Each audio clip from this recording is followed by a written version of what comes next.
নমস্কার, তাপসী রান্নাঘরে সকলকে স্বাগত। শুরু করছি নতুন একটা দিনের নতুন একটা ভিডিও। আজ আমি করব পটল দিয়ে পটল চিংড়ি। একদম অনুষ্ঠান বাড়ির মতো করে আমি পটল দিয়ে পটল চিংড়ি করব। তার জন্য এখানে আমি নিয়েছি 300 গ্রাম পটল। আমার ঘরে যেরকম লোক আছে সেই হিসেব করে আমি পটলটা নিয়েছি। এবার আমি এই পটলগুলো দেখুন কেটে নিচ্ছি। পটলগুলো আমি পুরো ছুলবো না, শুধু এইভাবে কেটে নেব। সবাই জানে পটল চিংড়ি করার জন্য পটল পুরো ছোলার দরকার নেই, তবে আমি একটু বেঁকিয়ে একটু টেঙ্কেল করে এরকম বেঁকিয়ে একটু কেটে নেব, যেরকম অনুষ্ঠান বাড়িতে পটলগুলো কাটে। আর আমি কেটে কিন্তু পটলগুলো জলে দিয়ে দিচ্ছি। পটলগুলো এভাবে কেটে জলে দিয়ে দিলে পটলের যে একটা কষ থাকে না, বেরিয়ে যায়। তখন দেখবেন ভাজার সময় আর তেলটা বেশ কালো হয় না। পটল ভাজলে কিন্তু তেল কালো হয়ে যায়, এইভাবে কেটে ধুয়ে নিলে সেটা কিন্তু হয় না। তাহলে আমি রেসিপিটা কিভাবে করছি আমার সঙ্গে থাকুন আর দেখতে থাকুন। আমি এখানে 300 গ্রাম পটল নিয়েছি। পটলগুলো এবার আমি কেটে নিয়েছি বড় একটা আলু। এবার আলুটা আমি কেটে নেব। আলুটা আমি ডুমো ডুমো করে আমি কেটে নেব। আমি একটা আলু নিয়েছি বড় সাইজের, আমার একটা আলুতেই হয়ে যাবে। দেখুন আলুটা ঠিক আমি কীভাবে কেটে নিচ্ছি, ছুলে নিয়েছি। এবার আমি আলুটা ঠিক এভাবে কেটে নিচ্ছি। এই দেখুন আলুটা আমি এভাবে কেটে নেব। আমার একটা আলুতে হয়ে যাবে। আপনারা যেরকম পরিমাণ পছন্দ করবেন সে পরিমাণে আপনারা বাড়িয়ে বা কমিয়ে নেবেন। এবার আলু আর পটল আমার কাটা হয়ে গেছে, আমি ধুয়ে নেব। কড়াই বসিয়ে দিয়েছি, এবার দিয়ে দিচ্ছি আমি তেল গরম হয়ে গেছে। এবার আমি তেলের মধ্যে দিয়ে দিচ্ছি আলু। আমি আলুটা প্রথমে ভেজে নেব। দিয়ে দিচ্ছি সামান্য নুন। এবার দিয়ে দেব আমি এখানে সামান্য একটু হলুদ। এই নুন আর হলুদ দিয়ে আলু আমি লাল লাল করে ভেজে নেব। আলু আমি লাল লাল করে ভেজে নিয়েছি। এবার আলু আমি তুলে নিচ্ছি। আজকে আমি পটল চিংড়ি যেভাবে করছি আশা করছি আপনাদের কাছে ভালো লাগবে। আপনারাও এখন সিজনের শুরুতেই দেখবেন পটল উঠতে শুরু করেছে নতুন নতুন। এই নতুন নতুন পটল কিন্তু খেতে লাগে দারুণ।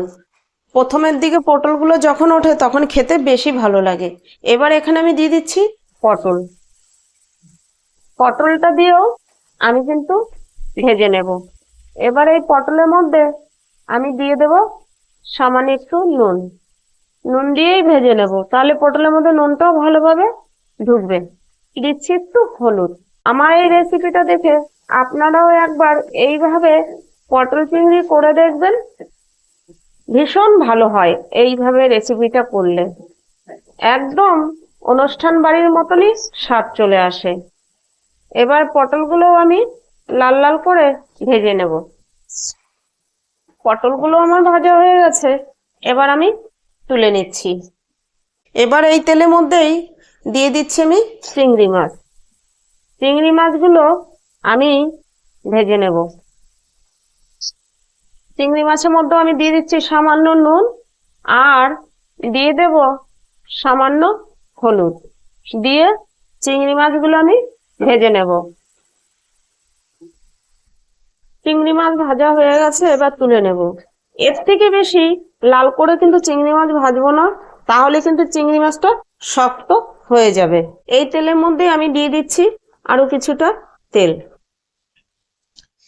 আমি এবার ফোড়ন দিয়ে দিচ্ছি। দেখুন আমি 2টো শুকনো লঙ্কা দিয়েছি, দিয়ে দিচ্ছি ছোট ছোট 3টে তেজপাতা আর দিচ্ছি হাফ চা চামচ গোটা জিরে।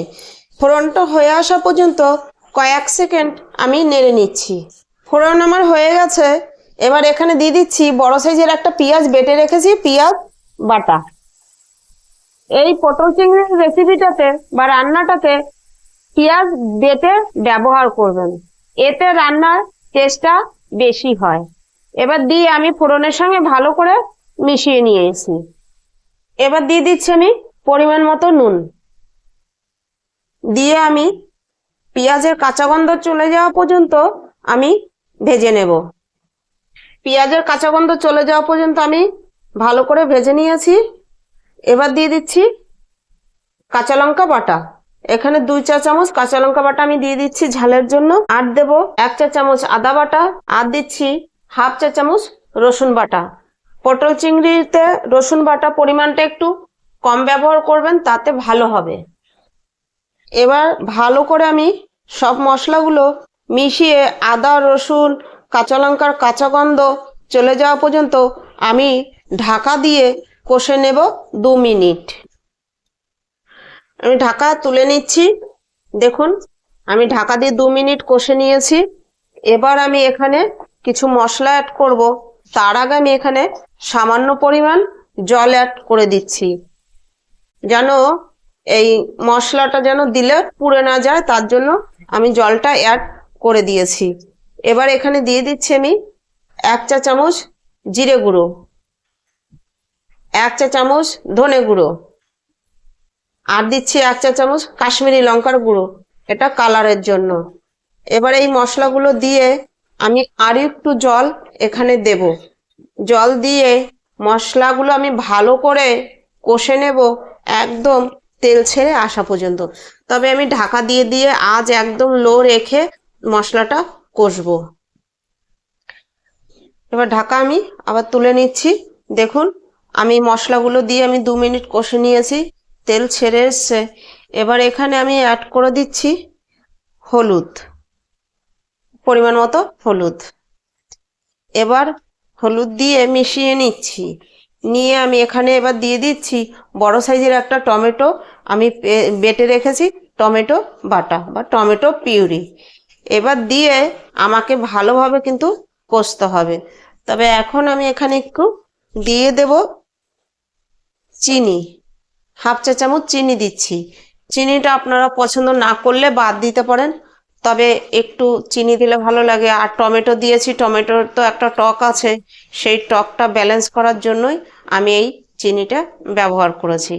এবার আমি আবার ঢাকা দিয়ে 3 থেকে 4 মিনিট ভালো করে কষে নেব তেল ছেড়ে আসা পর্যন্ত। ঢাকাটা আমি তুলে নিচ্ছি। দেখুন আমি ঢাকা দিয়ে কিন্তু 3 থেকে 4 মিনিট কষে নিয়েছি। এবার এখানে আমি দিয়ে দেব প্রথমে ভেজে রাখা আলু। আলুটা যেহেতু শক্ত তাই আলুটা আমি প্রথমে দিচ্ছি। এবার এই আলুটা দিয়ে আমি আরো 2 মিনিট ঢাকা দিয়ে দিয়েই কষে নেব। ঢাকা তুলে নিচ্ছি। দেখুন আমি আলু দিয়ে তারপরে ঢাকা দিয়ে দিয়ে আরো 2 মিনিট কষে নিয়েছি। এবার এখানে আমি দিয়ে দেব ভেজে রাখা পটল আর চিংড়ি মাছ। এবার এই পটল আর চিংড়ি মাছ দিয়ে আবার ভালো করে কিন্তু আমার আর কিছুক্ষণ কষিয়ে নিতে হবে। পটলের সঙ্গে যেন মশলাটা ভালোভাবে মিশে যায় বা মশলাটা পটলের ভিতর যেন ভালোভাবে ঢোকে। পটল দিয়ে আমি 1 থেকে 1.5 মিনিট দেখুন ভালোভাবে একদম মিশিয়ে নিয়েছি। এবার এখানে আমি দিয়ে দেব জল। আমি যে পরিমাণ আলু আর পটল নিয়েছি সেই পরিমাণ হিসাব করে আমি জলটা দিয়ে দেব। দেখুন আমি এই পরিমাণ জলটা দিয়েছি। এবার ভালো করে মিশিয়ে নিচ্ছি। দেখুন এবার আবার ঢাকা দিয়ে গ্যাস মাঝারি টু লো করে দিয়ে আমি 3 থেকে 4 মিনিট রান্না করব। ঢাকা তুলে আমি একবার দেখে নিচ্ছি। ঢাকা দিয়ে আমি 2 মিনিট রান্না করেছি, এখানে কিন্তু আমি আর নেড়ে দিইনি, তাই আমি ঢাকাটা একবার তুলে নিচ্ছি। দেখুন কি সুন্দর কালারটা হয়েছে। এবার এই 2 মিনিট রান্নার পরে এখানে আমি দিয়ে দেব, এখানে আছে 1/2 চা চামচ গরম মশলা আর 1/2 চা চামচ মিট মশলা, এই দুটো মিলিয়ে আমি এবার দিয়ে দেব। এবার এই মশলা দিয়ে ভালো করে আমি মিশিয়ে দিচ্ছি। দিয়ে আমি কিন্তু আবার ঢাকা দিয়ে আরো 2 মিনিট রান্না করব। ঢাকা তুলে নিচ্ছি। দেখুন আমি মিট মশলা আর গরম মশলাটা দিয়ে আমি আরো 2 মিনিট রান্না করে নিয়েছি। দেখুন উপর থেকে তেল ছেড়ে দিয়েছে, আমার রান্না কিন্তু কমপ্লিট। তাহলে দেখুন আমি কিন্তু একদম অনুষ্ঠান বাড়ির মতো করেই মাখো মাখো করেছি। আর অনুষ্ঠান বাড়িতে কিন্তু বেশি ঝোল কখনোই রাখে না পটল চিংড়িতে, আমিও ঠিক সেই রকমই করেছি, আর সেন্টটাও একদম সেই রকমই এসছে। আপনারাও একবার এই রেসিপিটা এভাবে বাড়িতে ট্রাই করুন আর করে খেয়ে দেখুন কীরকম লাগে। তাহলে আমার এই রেসিপিটা যদি আপনাদের কাছে ভালো লাগে, লাইক কমেন্ট সাবস্ক্রাইব করবেন, সাবস্ক্রাইব করে পাশে থাকা বেল আইকনটি প্রেস করে নোটিফিকেশনটি অন রাখবেন। আর ভিডিওটা ভালো লাগলে বন্ধুদের সঙ্গে বেশি বেশি শেয়ার করবেন। আজ ভিডিওটা এখানেই শেষ করছি। ফিরে আসব নতুন একটা দিনে নতুন একটা ভিডিও নিয়ে।